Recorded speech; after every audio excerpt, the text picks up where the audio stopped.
Assalamualaikum warahmatullahi wabarakatuh. My name is Hasana. I'm here to explain some material about teaching English to young learners. Material 1 yaitu membahas tentang ESL dan EFL. Jadi di sini saya ingin menjelaskan perbedaan ESL dan EFL.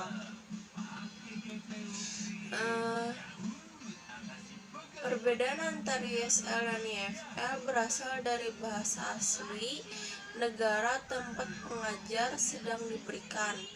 Kelas ESL adalah kelas di mana bahasa Inggris adalah bahasa nasional utama. Di sisi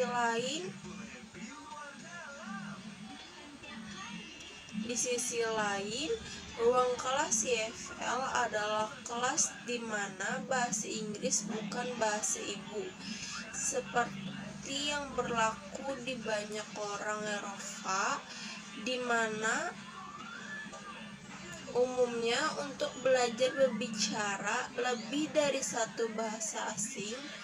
Untuk alasan ini, ESL biasanya juga digunakan, sedangkan untuk ESL digunakan di Amerika Serikat, negara yang berbahasa Inggris, sedangkan EFL lebih sering diistilahkan pilihan di negara yang bukan bahasa ibu atau bahasa Inggris.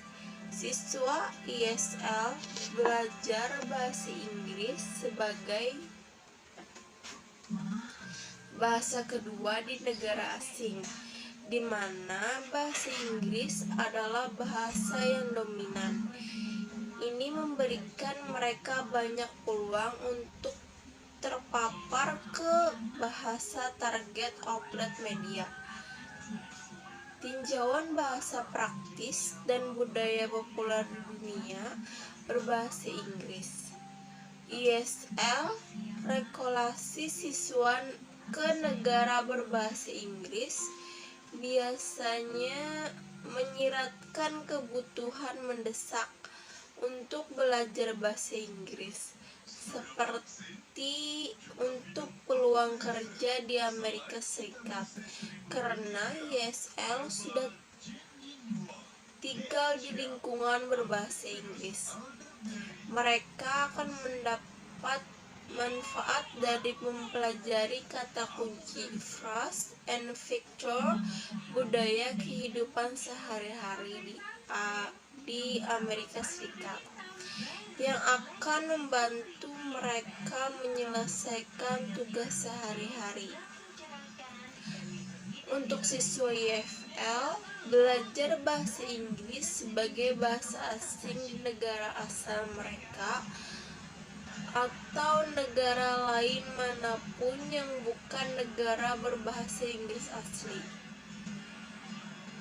Untuk kelas EFL mirip dengan apa orang Amerika dengan bahasa Inggris sebagai bahasa pertama mereka akan mengalami ketika mereka mulai belajar bahasa Spanyol, Jerman, atau Perancis dengan instruktur, karena siswa EFL mungkin tidak memiliki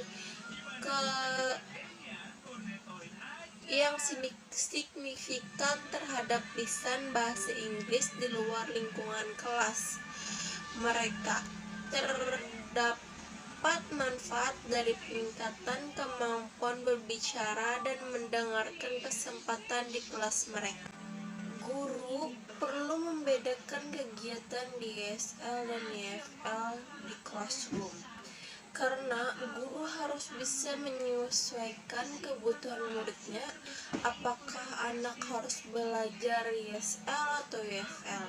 Jika anak-anak membutuhkan bahasa Inggris sebagai bahasa wajib mereka, guru harus mengajarkan kegiatan ESL untuk anak.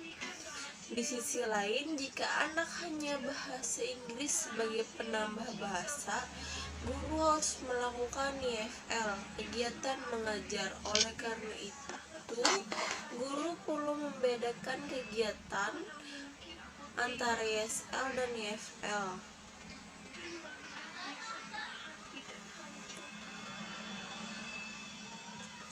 Konsep yang digunakan itu untuk menggambar faktor-faktor dalam diri individu yang membangkit, mempertahankan, dan menyalurkan perilaku menuju suatu tujuan.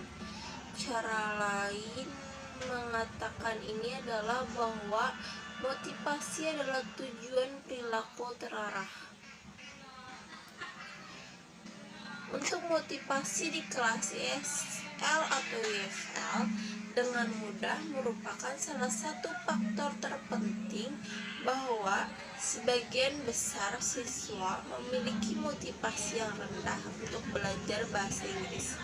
Selain itu, sementara kebanyakan dari mereka memiliki perasaan samar bahwa apakah bahasa Inggris berguna untuk masa depan atau tidak, mereka tidak memiliki gagasan yang jelas tentang apa artinya itu.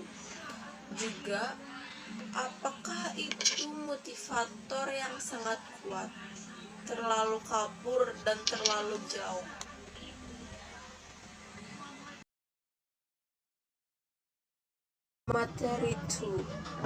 Materi 2 yaitu saya ingin membahas tentang mengajar kosakata untuk pelajar muda. Anak-anak yang sangat kecil belajar kosakata yang berkaitan dengan berbagai konsep yang mereka pelajari. Kapan anak-anak belajar angka atau warna dalam bahasa ibu mereka? Mereka menambahkan konsep serta kosakata. Ketika kosakata diajarkan sebelum sesuatu kegiatan, siswa dapat mengambil manfaat darinya dalam dua cara, yaitu pertama, bantu mereka memahami aktivitas dengan lebih baik. Yang kedua, kemungkinan besar mereka menguasai kosakata target. Komponen-komponen penting lainnya dari mengajarkan kosakata di kelas sekolah dasar adalah mendalamkan proses yang berarti bekerja dengan informasi pada tingkat kognitif dan pribadi yang tinggi. Proses yang mendalam membuatnya lebih mungkin untuk mengingat informasi, karena siswa membangun koneksi antara kata-kata baru dan pengetahuan sebelumnya. Alih-alih menghafal daftar kata dan mereka makna mempersonalisasi pelajaran kosakata sangat membantu siswa pengelolaan yang mendalam. Beberapa aktivitas kelas yang bermanfaat bagi anak adalah 1. Menghubungkan kosakata dengan kehidupan pelajar muda melalui personalisasi. Kedua, kata untuk hari ini. Ketiga, kategori. Keempat, pemburuan. Kelima, apa yang hilang. Keenam, kata-kata misteri.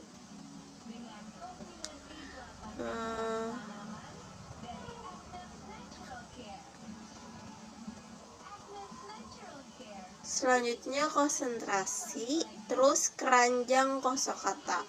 Seperti yang dinyatakan Vygotsky, meskipun anak-anak mungkin menggunakan kata-kata yang sama dengan orang dewasa, mereka mungkin tidak memiliki arti yang sama untuk kata-kata itu. Peroleh makna kata membutuhkan waktu lebih lama daripada memperoleh bentuk lisan dari kata-kata dan anak-anak menggunakan kata-kata dalam pidato mereka jauh sebelum mereka memiliki pemahaman penuh tentang mereka. Anak-anak yang lebih kecil cenderung membuat asosiasi sintaktik, memiliki ide penghubung dalam sebuah kata dari bagian bicara atau kelas kata yang berbeda, seperti anjing menggonggong. Anak-anak yang lebih besar lebih mungkin untuk menanggapi kata-kata isyarat dengan kata-kata dari kelas kata-kata yang sama. Anjing adalah hewan. Yang disebut tanggapan pragmatis, pergeseran anak-anak ke tanggapan pragmatis mencerminkan perkembangan lain. Mereka menjadi lebih mampu menangani koneksi abstrak. Misalkan anjing adalah binatang, dan perkembangan keterampilan untuk bekerja dengan ide-ide yang berbicara tentang apa yang tidak ada. Mereka membangun lebih banyak pengetahuan tentang dunia dan kata-kata dan cara mengatur, mengaplikasikan, melabeli, mengkategorikan, dan membandingkan dan mengostrakannya. Jadi guru harus mendorong pelajar muda untuk mengadaptasi strategi pembelajaran kosakata, seperti menebak makna, memperhatikan informasi tata bahasa tentang kata-kata, melihat link ke kata-kata serupa dalam bahasa pertama, mengingat di mana sebuah kata pernah ditemukan sebelumnya.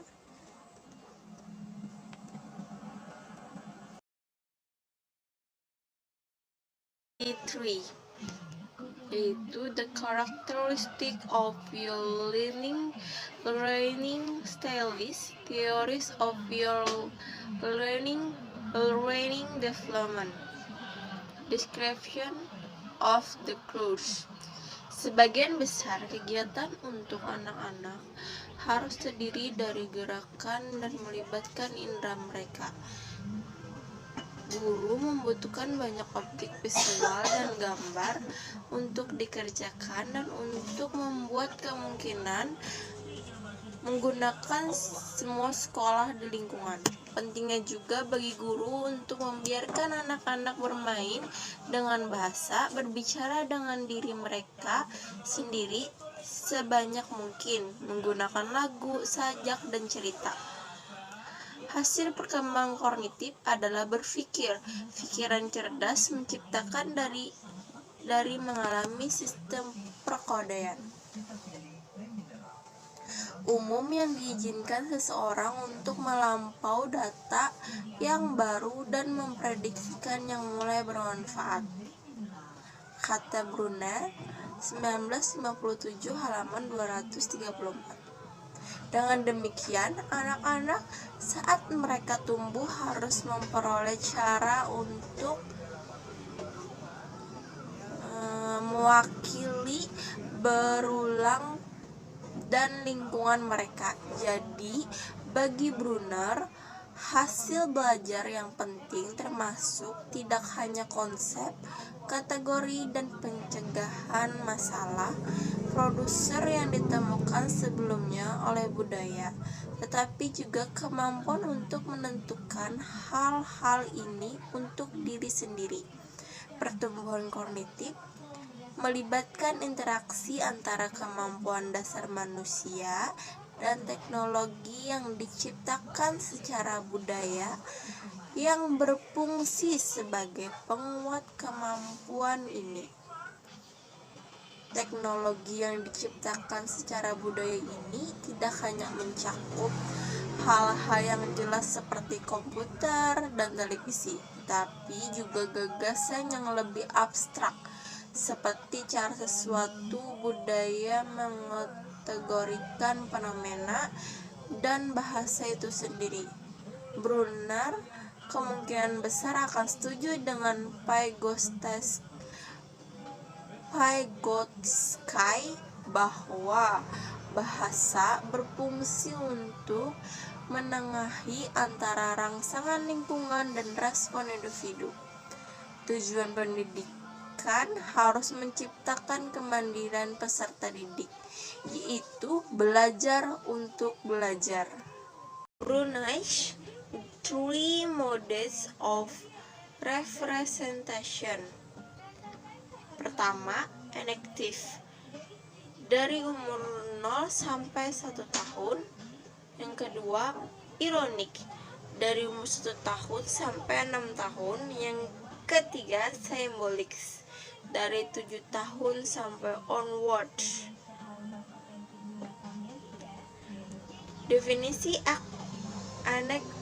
enactive yaitu ini muncul lebih dulu. Ini melibatkan pengkodean informasi berbasis tindakan dan menyiapkan dalam memori kita, misalkan dalam bentuk gerakan sebagai memori otot bayi. Kemungkinan mengingat tindakan menggoyangkan kerincingnya. Anak mewakili peristiwa masa lalu melalui respon motorik, yaitu bayi akan menggoyangkan mainannya yang baru saja dilepas atau dijatuhkannya, seolah-olah gerakan itu sendiri diharapkan menghasilkan suara yang biasa. Dan ini tidak hanya terbatas pada anak-anak. Banyak orang dewasa dapat melakukan berbagai tugas motorik, seperti mengetik, menjahit baju, mengoperasikan mesin, memotong rumput.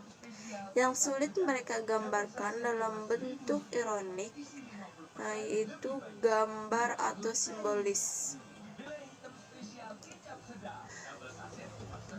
Untuk yang kedua yaitu iconic. Iconic adalah informasi yang disimpan visual dalam bentuk gambar atau gambaran mental di mata pikiran.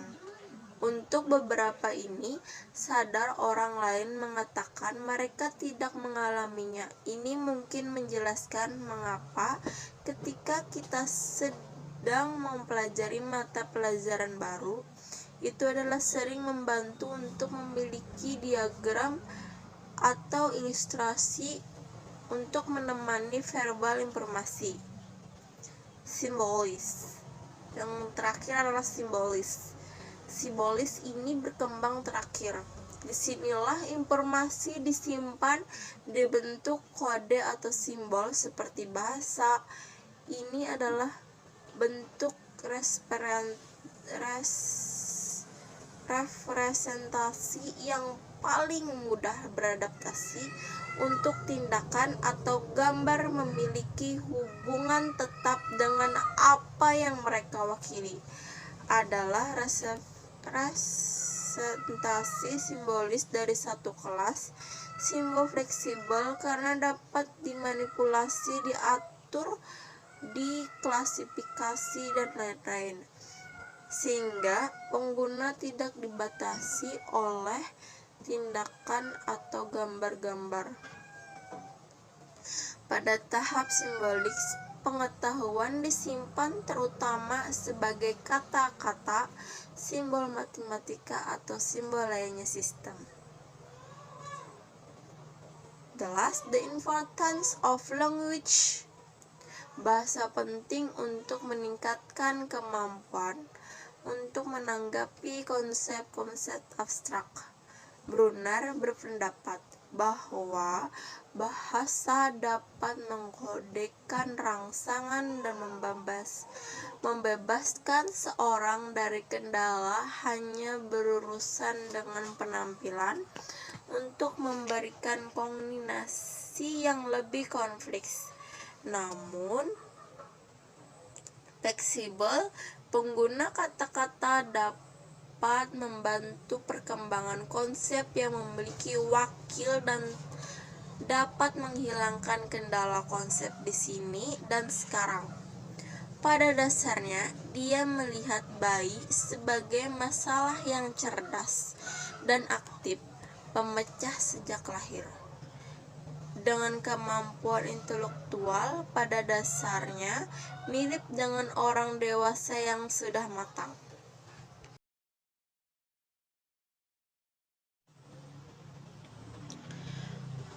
Materi 4. Teaching English for young learning, understanding, and then explaining baby, toddler, and preschool learning styles. Description of the course. Konsep belajar dipengaruhi oleh studi psikologis tentang proses belajar dan secara luas ditafsirkan dalam penggunaan populer. Itu konsep psikologis meluas cukup jauh dan mencakup semua bagian perkembangan anak, dari memperoleh bahasa hingga peran sosial, dan berpengaruh dalam mempribadikan mereka. Pengajaran bahasa dapat diartikan secara luas sebagai sebuah kegiatan sebagai semua kegiatan yang dimaksudkan untuk memfasilitasi dan menyebabkan pembelajaran bahasa. Di awal pembelajaran bahasa baru, pengetahuan pelajar telah tidak ada atau hampir tidak ada asosiasi dengan bahasa. Itu seperti bayi yang pertama kali belajar bahasa. Saat Anda melihat anak-anak tumbuh dan belajar, itu dengan cepat menjadi jelas bahwa setiap anak memiliki sendiri cara belajar dan berinteraksi dengan dunia di sekitar mereka.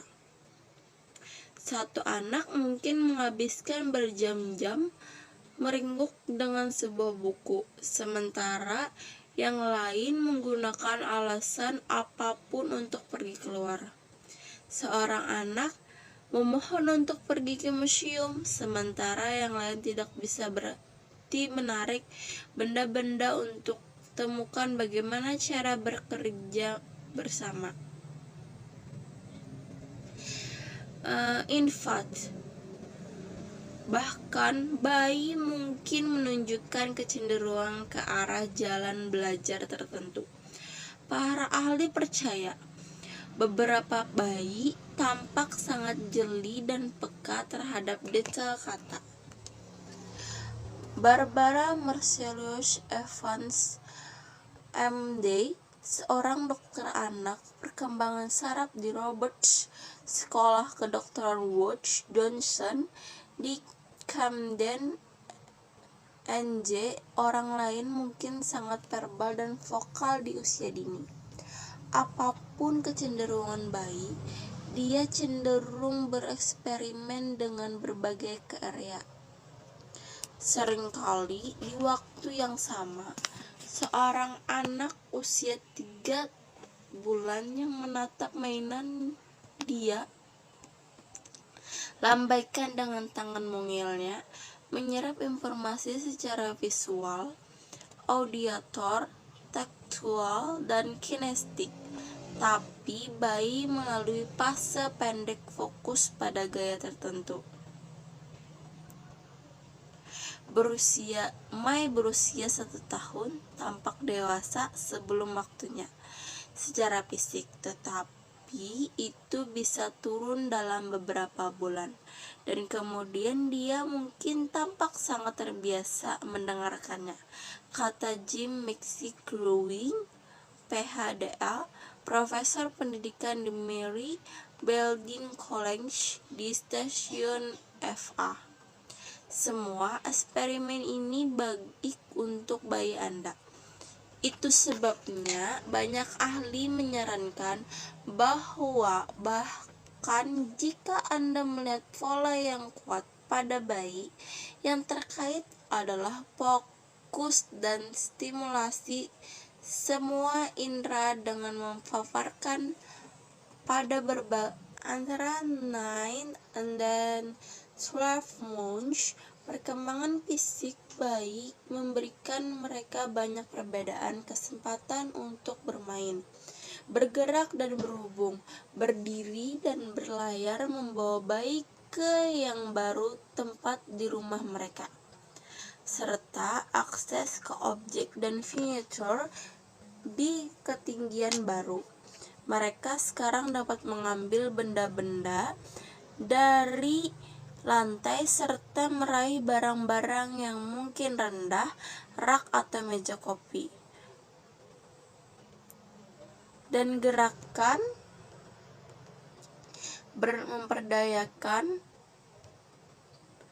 memperdayakan mereka untuk bersosialisasi. Mereka bisa mencari perhatian daripada menunggu seseorang. Selain perkembangan motorik kasar, koordinasi tangan-tangan bayi yang lebih tua dan halus, keterampilan motorik juga semakin matang. Mereka lebih mampu memahami dan memanipulasi yang kecil objek. Mereka berlatih mengambil dan melepaskan apapun yang bisa mereka letakkan di tangan mereka. Aktif. Mungkin Anda pernah melihat permainan ini dimainkan dari kursi tinggi bayi Anda. Ini kegiatan adalah untuk melatih keterampilan motorik halus dan koordinasi, serta bereksperimen dengan aksi dan reaksi. Kursi tinggi bayi Anda mungkin benar-benar memiliki eksperimen untuk mempelajari tentang bagaimana benda jatuh. Bayi mengembangkan banyak keterampilan pada saat yang bersamaan. Untuk misalnya, dia mungkin menghabiskan banyak energi untuk belajar berjalan. Jika demikian, perkembangan bahasanya mungkin terlambat untuk sedikit, atau dia mungkin mencoba membiasakan diri untuk pusat pengasuh anak baru. Jika demikian, keterampilan fisik dan sosialnya mungkin berhenti, memberikan banyak dukungan, dan semua bidang pengembangan akan biasanya merata. Berikutnya, toddler. Seorang balita mungkin mulai menunjukkan kecenderungan belajar tertentu, mengenali dan menanggapi gaya yang disukainya. Saat ia menjelajahi yang baru, konsep dan materi dapat membantu anak Anda mengembangkan rasa penguasaan. Meskipun terkadang kita berpikir bahwa ada cara yang benar untuk mengajar hampir semua cara anak keterampilan tertentu. Pendukung gaya belajar berpendapat bahwa ada hak cara untuk mengajarkan hampir semua keterampilan kepada anak tertentu. Inilah cara Anda dapat mengenali dan mendukung setiap jenis pembelajaran. Auditor memperoleh informasi baru paling baik dengan mendengarkannya. Tanda-tanda bahwa anak Anda adalah seorang pendengar. Pertama, dia dengan cepat mengingat kata-kata untuk cerita dan lagu. Dia mengikuti petunjuk dengan mudah. Dia mengulangi frase dan komentar yang didengar. Cara-cara membantu belajarnya yaitu: semakin banyak Anda berbicara, semakin banyak informasi yang ia dapatkan untuk dikumpulkan. Dia juga akan senang mendengarkan cerita, baik yang nyata maupun yang imajiner. Peristiwa yang menceritakan sendiri. Lagu dan sajak adalah cara yang bagus juga untuk mengajarkan hal-hal baru, mulai dari warna, huruf, hingga mengingat rutinitas sehari-hari. Pembelajaran ginestik suka terlibat secara fisik dalam pembelajaran menggunakan badan untuk menyelidiki tempat dan konsep baru. Tanda-tanda bahwa anak Anda bergerak ialah dia dengan gembira memperbesarkan slat-slat berulang-ulang. Dia berpura-pura menjadi karakter dari buku favorit melalui cerita tindakan. Dia selalu menghidupkan mainannya, memindahkannya, dan bersenang-senang dalam permainan aktif. Caranya untuk membantunya belajar dengan cara itu yaitu, jika ingin memerankan cerita itu akan membantunya memahami dan mengingat buku-buku favorit. Ajarkan informasi baru dengan membuat permainan gerak, misalkan menggambar huruf di trotoar dan minta dia melompat pada dan Anda panggil. Selanjutnya, minta dia skenario permainan peran Anda buat untuk membantunya mempelajari konsep baru atau mengingat hal-hal penting pembelajaran keselamatan. Next materi, Preschool Learning Styles in Preschool Forest. Children's Demonstrate Self-Confidence. Guru prasekolah yang efektif sebuah menyediakan bahan dan kegiatan untuk pembelajaran lebih lanjut di tingkat perkembangan anak dan untuk menumbuhkan rasa kompetensi. Miss teka-teki knov and regular dilingkari gunting bahan seni terbuka manipulatif seukuran anak. Kedua, lakukan adaptasi dengan lingkungan kelas untuk mendukung kebutuhan individu anak-anak. Misalkan meja sensorik, ruang yang tenang, perabotan berukuran tepat, dan visual setinggi mata. Yang ketiga, menggunakan ide dan minat anak-anak untuk menginspirasi kegiatan dan untuk melibatkan siswa dalam diskusi. Misalkan, jejak ban yang dibuat oleh mode roda sepeda di taman bermain dapat mengarah pada eksplorasi dan diskusi tentang berbagai jenis trek yang dibuat oleh dan berbagai macam kendaraan roda. Preschool English Language Reading. Guru prasekolah yang efektif. Pertama, menciptakan area membaca yang nyaman dengan berbagai bahan cetak yang sesuai dengan usia.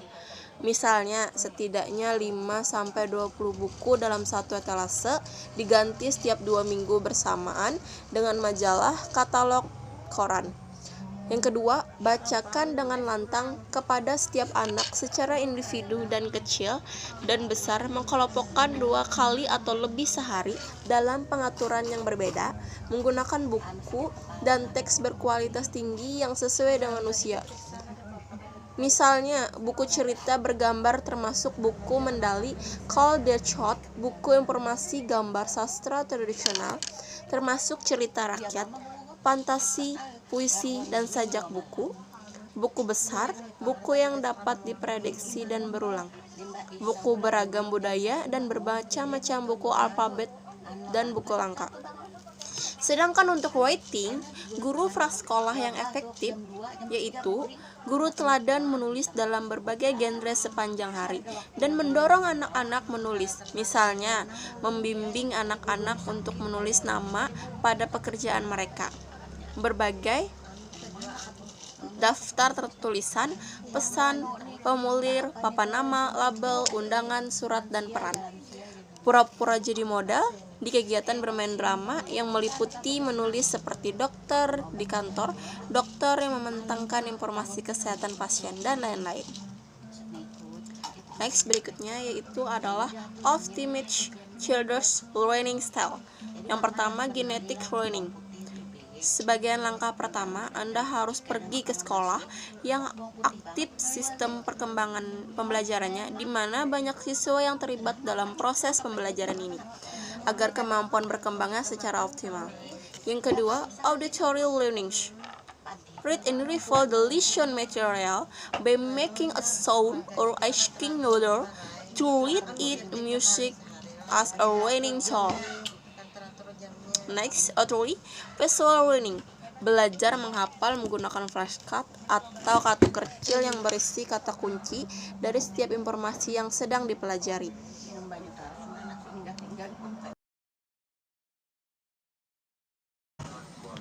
Materi selanjutnya yaitu tentang teaching learning style. Putra 2012 mengatakan bahwa gaya mengajar guru termasuk kemampuan mereka untuk satu, menjaga motivasi siswa tetap tinggi atau membangkitkan energi untuk belajar di kelas. 2. Menangani masalah pemberian reward dan punishment. 3. Menjalani hubungan. 4. Menggunakan teknik pengajaran tertentu. Sedangkan fisik lingkungan kelas melibatkan tempat duduk, penataan dinding kelas dan papan, penggunaan dari bahasa asli peserta didik, berhubungan dengan pertimbangan tentang kapan harus digunakan dengan tepat dan tidak untuk digunakan. Ada 10 have-fun ideas for teaching English to young learners. Supplement activities with visual reality and movie. Pembelajaran muda cenderung memiliki rentang perhatian yang pendek dan banyak energi fisik. Selain itu, anak-anak banyak terkait dengan lingkungan mereka yang lebih banyak lagi tertarik pada fisik dan nyata. Sebagai Scott and Yetterberg 1990 menjelaskan, pemahaman mereka sendiri datang melalui tangan dan mata dan telinga. Fisik dunia dominan setiap saat. Next, it allows the students to mix visual and reality. Pembelajaran muda memiliki kekurangan rentang perhatian untuk usia 5-7 tahun, mempertahankan aktivitas sekitar a 10 and then a 5 and then a 10 minutes untuk usia 8-10. Tetap kegiatan 10-15 menit. Scott and Yetterberg 1990 menyarankan menciptakan keseimbangan antara kegiatan di kolom sebelah kanan sisi. Next, berikutnya move from activity to activities. Pembelajaran muda memiliki rentang perhatian yang pendek. Untuk usia 5-7, mempertahankan aktivitas sekitar 5-10 menit. Untuk usia 5-10, mempertahankan aktivitas selama 10-15 menit. Scott Yetterberg 1990 menyarankan untuk menciptakan keseimbangan antara kegiatan di kolom dan di sebelah kanan. Next, berikutnya yaitu Teach in Themes. Unit tematik. Serangkaian pembelajaran tentang topik yang sama atau subjek dapat menciptakan konteks yang lebih luas untuk mengajar bahasa, mendaur ulang bahasa dari pembelajaran ke pembelajaran, dan memungkinkan siswa untuk lebih fokus pada konten dan komunitas daripada struktur bahasa. Using stories and contents familiar with the students.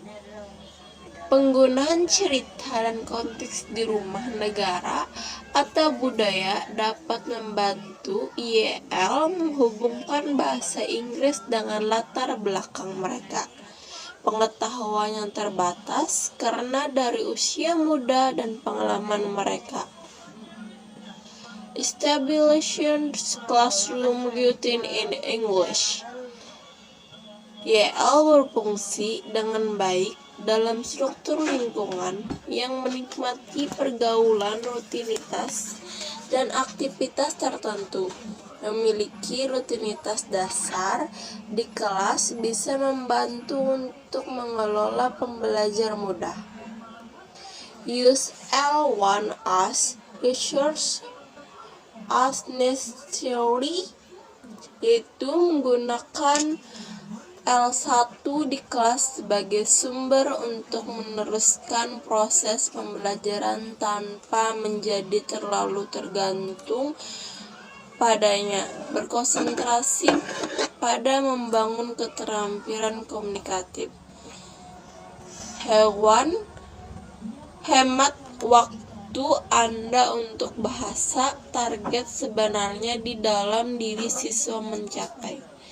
Next, berikutnya yaitu bring in the heart from the community, collaboration with other teachers in your school. Communicate with other TL professional, a teaching or learning style teaching. Next, learning style is teaching learning. Dan terakhir adalah stylist, the teaching learning stylist.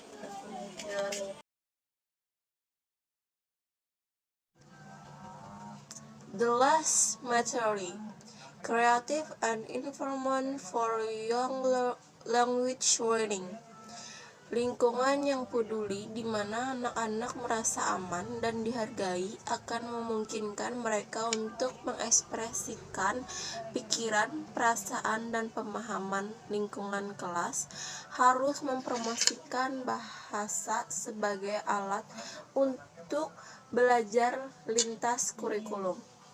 Guru perlu menyediakan lingkungan yang mendorong, mendengarkan secara aktif, dan berbicara dengan tujuan, tulisan yang dirancang dengan baik, dan membaca konferensi.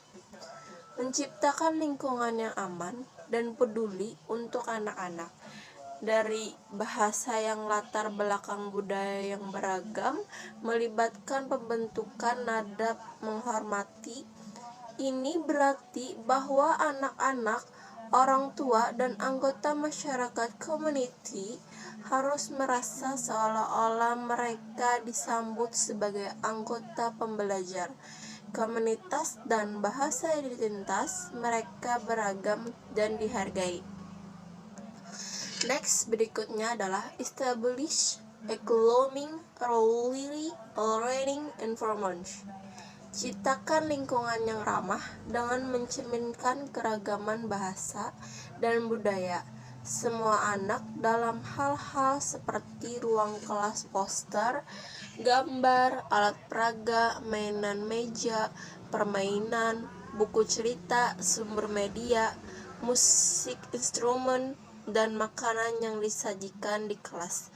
Memberikan kesempatan bagi keluarga dan anggota masyarakat untuk berbagai pengalaman dengan anak-anak di kelas, di rumah mereka, bahasa serta dalam bahasa Inggris, memberikan pengalaman belajar seperti kunjungan lapangan dan tamasya komunitas lainnya ke tempat-tempat di mana anak-anak dan keluarga dapat belajar tentang budaya dan sejarah diri sendiri dan orang lain.